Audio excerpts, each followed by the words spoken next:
I'm an ER nurse, and last night I have proof that all evil exists. Written by Excellent Bear 4753. Last night, when this woman came into the ER of Riverside General, I didn't think it was anything out of the ordinary. People show up bloody and incoherent all the time, but this woman, Emma, was different.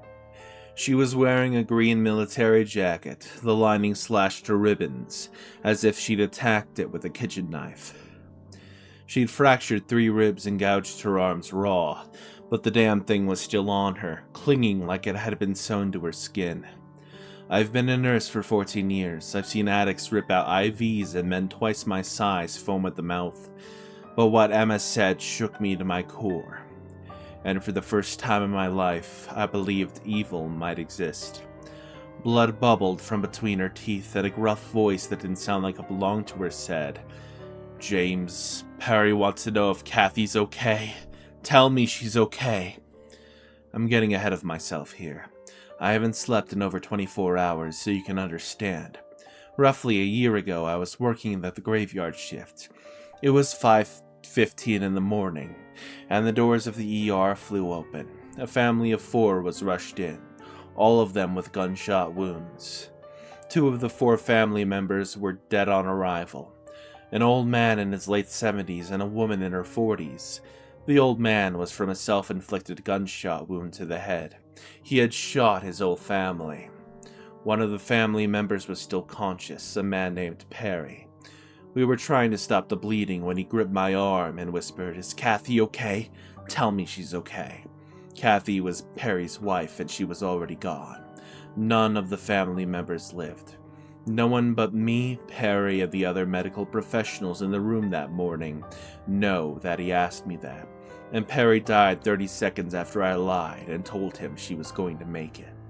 So when Emma asked me the same question, it chilled me to the bone. How could she have known? How did she even know my name? I haven't been able to shake it since. So once we got Emma sedated and placed in her restraints, I went to the waiting room to let her boyfriend Ryan know that Emma was stable. All he asked me was, "Is the jacket off?" It was, and I told him as much. We had put it in a hazardous waste bag. Which is why it was so much weirder when I went back to her room, and the jacket was on the chair next to her.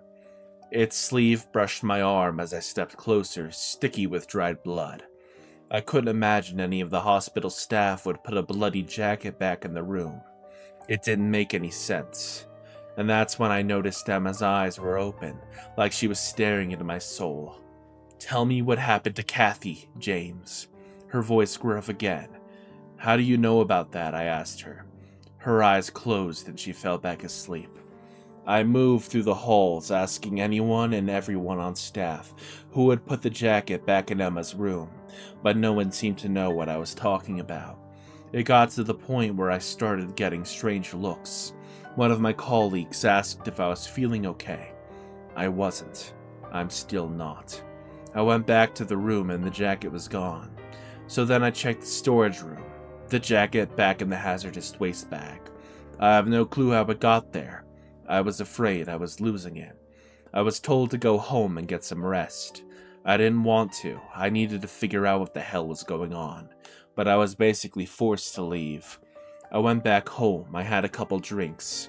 I think I just needed to relax, but I stayed up all night with thoughts of Emma and Perry. I couldn't understand how they were connected. It was proof of an afterlife. I'd seen people die over and over. Now it felt like evidence we didn't simply cease to exist. That maybe the people I loved, someone I had lost, might now be gone forever. My mind was infected. Which is why I decided to go to the house where Perry and his family were murdered. The house had sat vacant since the murders, which made it easy to slip in through the back. I used the butt of a flashlight and ran a rag to smash a small pane in the back door. When I first entered, I felt a shift. Even with the early morning light sneaking through the windows, it was dark. My chest got tight. I told myself it was because of what happened in this home. I walked through the living room. The floorboards creaked every other step. I was climbing the stairs to the second level when I suddenly smelled something metallic. It made my stomach twist. It was the scent of blood filling my nostrils. Then Perry stumbled through the foyer below, bleeding profusely. In an instant he vanished, and then gunshots rang out. I sprinted up the stairs as quickly as I could. My hearing was fuzzy. It felt like ice was rushing through my veins, and before I knew it, I had ducked inside a bedroom down the hallway. I'm not exactly sure how long I'd been sitting in the darkened room when the closet door across from me slowly swung all the way open. It came to a stop when it bumped gently up against the wall. I could only see children's clothes hanging inside. A soft voice from inside the closet said, "Hey, come here." Then a child's pale arm protruded out from between the hanging clothes and waved me towards the closet. There was no way I was going over there. The child whispered again, "We need to hide. Grandpa's acting weird."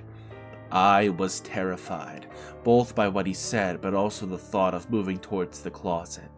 I came to this house for answers, though, so I went over to the closet. I stopped right in front of it. I couldn't see past the clothes. They prevented me from seeing anything beyond them. I could either leave or wonder forever what I would find out there. So I parted the hanging fabrics and crawled inside. I didn't see the boy. I looked behind me, to my left and to my right. "Hello?" I said quietly. He wasn't there. The hairs stood up all over my body. I took out my phone and turned on the flashlight, and the boy appeared out of thin air, covering the light with his hands. "No!" he hissed. There I sat, face to face with the ghost. "When's my mom coming back? She said we would leave after dinner." His big eyes looking up at me. I realized he was scared. "Do you know a woman named Hannah?" I asked him. The look on his face shifted. His fear vanished, replaced by a strange recognition. "You know who I'm talking about, don't you?" He stayed silent. I could tell he knew something. "She was my wife."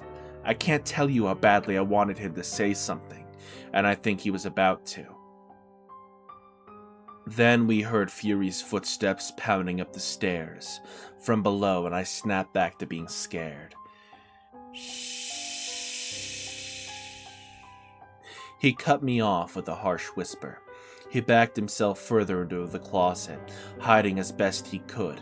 His bedroom door flung open and smacked into the wall. I could barely see out from behind the clothes, but I had a sliver of a vantage point and caught sight of someone walking in. "Joshua!" an old man's voice called out. I heard a rifle being cocked. I couldn't see him anymore, but I could feel his footsteps. It felt like forever, but it must have only been a few seconds when he moved back into my line of sight. He turned slowly towards the closet. "Joshua, are you in there?" He walked over to us methodically. I could hear my heartbeat thumping like a freight train. I looked to the little boy whose eyes were shut tight. I looked back out to the room, and the old man was settled right in front of the closet. Something fell to the ground. It was dentures. The old man said something, but it most mumbled. He reached down, and his hand was covered in blistered sores. He snatched up his dentures and popped them back into his mouth because I could understand what he said next. "Close your eyes." I looked over to the boy. He was gone. When I turned back, the old man was standing right in front of me. The hanging clothes slid aside on their own, and the barrel of a rifle leveled with my face. It was a split second, but I swear he was wearing the same green jacket Emma had tried to slash off of herself. Just then, like that, he fired the gun. I saw the spark of the barrel and heard the crack of the chamber right before I closed my eyes tight. I felt something hot and sharp tear across my cheek. I was still screaming when I opened my eyes back up. The room was suddenly empty. The old man was gone. The silence was so complete it felt unreal. I thought maybe it hadn't happened.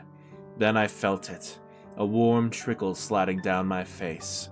I touched my cheek and my fingertips came away red. Blood. My blood. This was proof. Proof that something beyond our world existed, and that jacket has something to do with it. I left and I didn't drive home. I went back to the ER. I walked the halls to the storage room where I last saw the jacket. But the jacket was gone. The bag it was in empty. It must have moved, I thought. It must have gone back to Emma's room.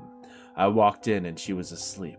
My eyes scanned the room for the jacket and she wasn't anywhere to be seen. Emma's eyes snapped open. "Where am I?" she said. The look in her eyes was different. She looked around the room, completely lost, innocent and scared. Then all the lights of the ER went out. It was suddenly pitch black.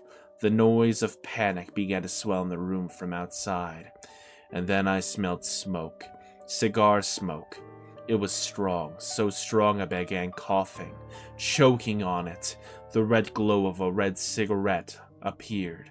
Its embers shed just enough light for me to make the face of an old man where Emma had just been. The lights came back on and it was Emma again, the innocent look in her eyes gone. It was like she was looking into my soul. "Ryan has it," she said in that gruff voice. Then she said, "I can help you talk to Hannah again." I didn't even say anything. I couldn't. I was too tempted. I would have let her go. So here I am, sitting behind the steering wheel of my car in the ER parking lot. I don't know what to do next. Do I go inside and let Emma out? Should I find Ryan? I don't know what to do. If you don't hear from me again, it means that something awful has happened. And if that's the case, let the police know that James, the ER nurse from Riverside General, is probably dead. Or worse. Thank you all for watching today's video. If you enjoyed, remember to like, subscribe, leave a comment down below, and interact with that new hype system YouTube has. Check out my playlist of horror stories if you want to see more. I will see you all next time. Bye bye.